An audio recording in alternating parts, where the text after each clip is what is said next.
আমাদের মধ্যে তশরিফ পেশ করবেন পবিত্র কুরআনের আলোকে ও হাদিসের আলোকে।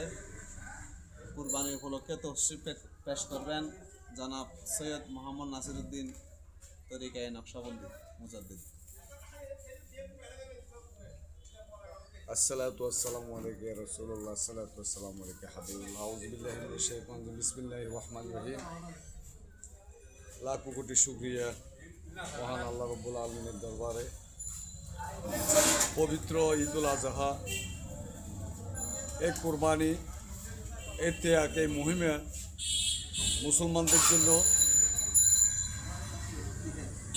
অনেক তাৎপর্যপূর্ণ একটা খুশির বার্তা নিয়ে আমাদের মাঝে প্রতি বছর উপস্থিত হয়।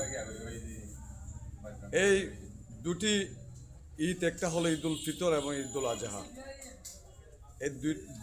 এই দুইটি ঈদ হলো সবচেয়ে বেশি আমাদের মুসলমানদের জন্য খুশির দিন।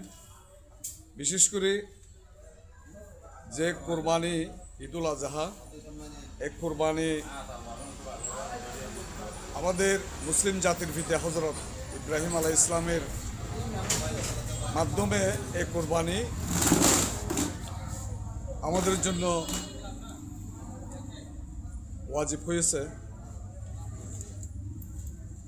এটা একটা পরীক্ষা আমাদের এই কোরবানির জন্য। আমরা যদি ত্যাগ স্বীকার করতে না পারি, আমাদের যে পশুত্ব, আমাদের নিজেদের ভিতর যে আমার ভিতর যে পশুত্বকে যদি আমি কোরবানি দিতে না পারি, আমার পশুত্বকে যদি আমি কোরবানি দিয়া আমি যদি আত্মশুদ্ধি এবং আমার যে পরিপূর্ণ তওবা করে অনুতপ্ত হয়ে, আমি অনুশোচনা হয়ে আল্লাহর দরবারে কান্নাকাটি করে আমি যদি সিদ্ধান্ত গ্রহণ করতে পারি, আমার হায়াতের জিন্দেগির মধ্যে আর কোনো গুনার কাজে যাব না, শরীয়ত বিরোধী কার্যকলাপ করব না, এবং ধর্মীয় বিধিবিধান মোতাবেক আমার জীবনযাপন পরিচালিত হবে।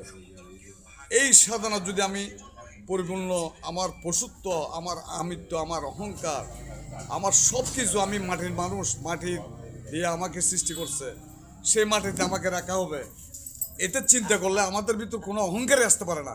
কারণ আমরা যখন মারা যাব একদম পচে যাব, গলে যাব, মাটি হয়ে যাব। এইটা চিন্তা করে আমাদের পশুত্বকে কোরবানি করতে হবে। পশুত্ব গোস্ত খাওয়া মানে কোরবানি নয়। এখানে একটা শিক্ষা আছে। আমি একটা গরু নিলাম, এই গরুটা 3 ভাগে ভাগ করে নিঃস্বার্থভাবে গরিবদেরকে, প্রতিবেশীদেরকে, আত্মীয় স্বজন হক আছে এদেরকে বন্টন করতে হবে। ওখানেও ত্যাগ স্বীকার করতে হবে। সেরকম মানুষের, প্রত্যেকটি মানুষের এক